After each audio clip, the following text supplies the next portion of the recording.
The way in which our location conforms to our genre is because our genre is horror. We decided to use an old house. This is similar to what other productions we researched have shown, such as The Orphanage and Sinister. The location of our trailer we felt was effective because it fits with the storyline of a family moving into our new home. From our research, we found that most horrors including a family, the audience was shown a shot of the house, allowing the mood to be set for the rest of the film. I didn't want to move here. We couldn't afford to live in the old house anymore. Plus, the new story I'm writing is here. Is the story a good one this time? I'm gonna write the best book that anybody's ever read. I got a really good feeling about this. The way we were able to come up with our character choice was by watching other horror trailers with a similar storyline. By using a young teenage girl as the main character helped us to match the stereotype that girls get scared easier. This is similar to films such as Scream. The actor's always running up the stairs when she should be going out the front door. It's insulting. We challenge these forms of stereotypes by not including a male character to help the girl when she's in trouble, but allow the female audience to feel more empowered knowing the girl was able to conquer the devil ghost on her own.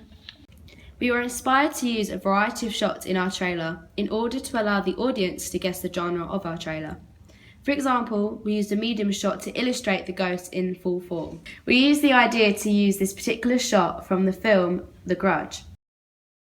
In order to make this shot more effective, we decided to use a long shot to introduce the ghost girl to the audience. We extended the use of our medium shot by showing the ghost girl turning around and running into the shot. This makes the shot change promptly from a medium shot to a close-up. Another trailer that we took ideas from on what to show in the shot was taken from the film Oculus. This shot involved the main character staring into the glass door to close it. First, I intend to prove that the people I've just described were victims of the supernatural force that resides in that mirror. However, we adapted this idea of seeing something paranormal in the reflection from both the actor and audience to, at this point in the trailer, only being the audience that sees her.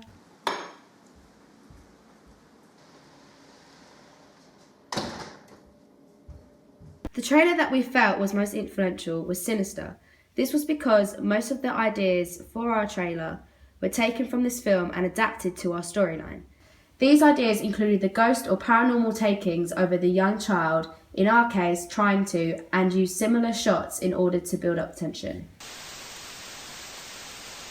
Some of the props that we used included props that helped us to illustrate the character's age, time the trailer was filmed in, and the difference between the dead and the living. For example, whilst researching, we watched the film Annabelle.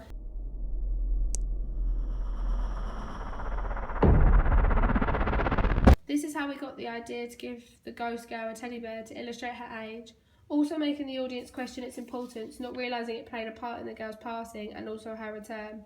The proper blood that we used was our idea as it helped us to show that the girl was dead, and by using the blood over her face to illustrate tears helped us to show the audience that she died painfully rather than natural causes, adding to the horror plot.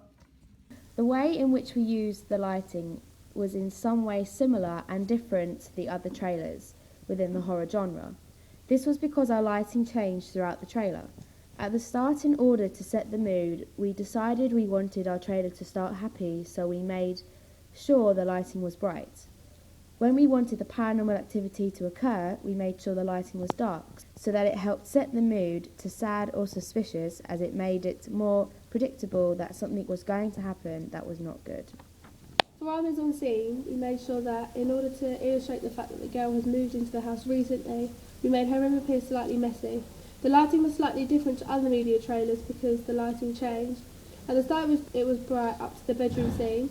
The light allowed the audience to see what was in our main character's room, allowing them to get an idea as to what the character's lifestyle was like, showing how she was also innocent.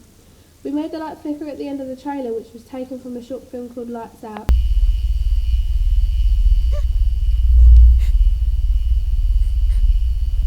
We adapted this to our trailer, so when the light was on, you were able to see the ghost, and then they were off.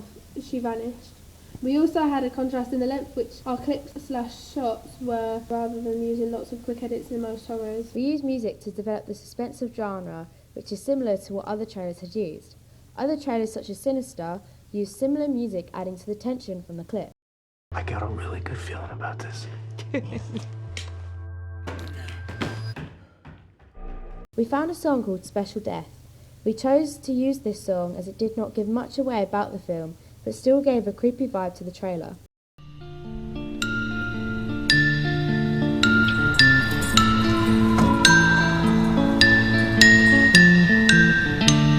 For the last clip in our trailer, we used a song called Tonight You Belong to Me. We knew that we wanted to use this because it went against the whole idea to make our trailer scary, by creating contrapuntal section at the end of our trailer, giving the audience an idea that what happened isn't real. The song is related to a nursery rhyme, which is used to portray a child's believed innocence, from the parents challenging the whole idea of a child being able to not get away with anything.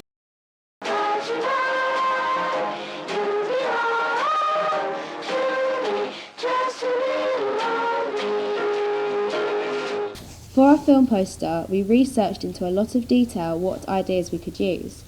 When we finally came up with the idea to solely focus the poster on the young girl's teddy bear, we felt that we didn't know where to place the title of our film.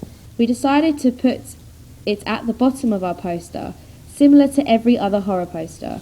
We also decided that we would place the information about the production of the film just below the title in small white writing. For our magazine cover, we decided to use the layout of the Empire magazine. We decided therefore to place the title of the magazine at the top of the cover in the centre. As you can see, the similarities between these two are the fact that the barcode is placed at the bottom.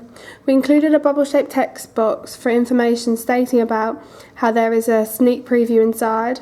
The idea to use the image we did was taken from the film poster of The Unborn. Tried to make the focus of the image the ghost girl, with placing her in the background and only seeing her reflection, giving the idea to the audience that only the girl is therefore able to see her.